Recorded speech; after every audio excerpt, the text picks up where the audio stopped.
Part 36 بسم اللہ الرحمن الرحیم۔ درود شریف کی فضیلت اور برکات۔ ایک گنہگار کی سفارش۔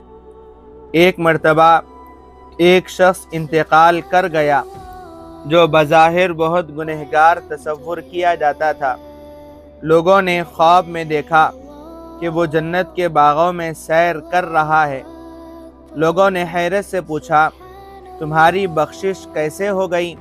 اس نے جواب دیا، ایک دن میں ایک محفل میں بیٹھا تھا جہاں ایک عالم دین نبی کریم صلی اللہ علیہ وسلم کا تذکرہ کر رہے تھے اور انہوں نے بلند آواز سے درود شریف پڑھا۔ میں نے اور اس محفل میں موجود تمام لوگوں نے محبت کے ساتھ ان کے ہمراہ درود پاک پڑھا۔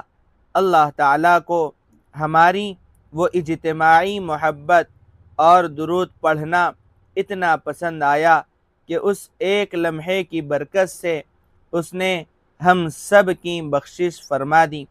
چلو سب مل کر پڑھتے ہیں، صلی اللہ علی محمد صلی اللہ علیہ وسلم، صلی اللہ علی محمد صلی اللہ علیہ وسلم، صلی اللہ علی محمد صلی اللہ علیہ وسلم۔